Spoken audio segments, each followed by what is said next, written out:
Hello అండి. Hi hi. ఇగోండి ఇంతే బటర్ వేస్తున్నా చూడండి. ఇది సాల్టెడ్ బటరే, కొంచెం తీసుకున్నాను అంతే. అది మెల్ట్ అవ్వక ముందే నేను కార్న్ వేసుకుంటాను.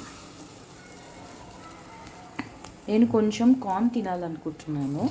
కొంచెం బటర్ వేసి కార్న్ తినాలి, బట్ ఎక్కువ బటర్ తినకూడదు. సో నాకు అది అర్థం కాలే ఎట్లా చేసుకోవాలో. సో కొంచెం బటర్ వేసుకున్నా, విచ్ ఇస్ సాల్టెడ్ బటరే వేసుకున్నాను. సో ఇలా కార్న్ వేసుకుంటున్నాను ఇప్పుడు. ఏమో సరిపోతుందో లేదు తెలీదు, ట్రై అయితే చేయాలి కదా. అన్నీ మానేయడం ఎందుకు, ఎంత మనము జాగ్రత్తగా ఉన్నా చాలామంది లావ్ అయిపోతూ ఉంటారు. బట్ ఎస్, ట్రై అయితే చేయాలి కదా. మనకి నచ్చింది కొంచెమైనా ఎప్పుడైనా చేసుకొని స్నాక్స్గా తినాలి కదండి. అవునా కాదా? దీంట్లో ఇప్పుడు కొంచెం పెప్పర్ వేస్తున్నాను.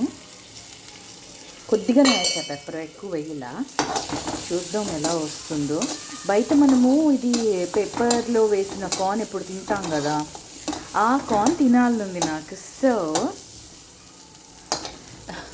దద్దోజనం చేసేసి ఆ బౌల్ అలా వదిలేసా, అందుకే అది అలా కనిపించింది మీకు. చాలా వేడిగా ఉంది కదా, అందరికీ దద్దోజనము పెరుగన్నం ఇవే కావాలంటున్నారు. ఇంకా వేడి తగ్గలేదు ఏంటో. ఓకేనండి, అంతేనండి. మన బటర్ పెప్పర్ కార్న్ రెడీ అయిపోయింది. ప్లేటింగ్ చేసుకుందామా. చూసారా అండి, మన బటర్ కార్న్ రెడీ అయిపోయింది. బటర్ అండ్ పెప్పర్ కార్న్ మనకి బయట 20 రూపీస్ 30 రూపీస్కి అమ్ముతాడు కదా, అది కొంచెం ఇలాగా హాఫ్ కప్ వచ్చేలాగా చేసుకున్నాను. స్మెల్ చాలా బాగుంది. కాఫీతో పాటు తింటే బాగుంది అనుకున్నా, కానీ చేసేసుకున్నాక ఇంకా తినకుండా ఉండలేం కదా. సో ట్రై చేసేద్దాం. ఈవినింగ్ స్నాక్స్ అండి, మీరు కూడా మీ ఇంట్లో ఇలా ట్రై చేసుకోండి. సూపర్ టేస్టీగా ఉంటాయి. Bye bye.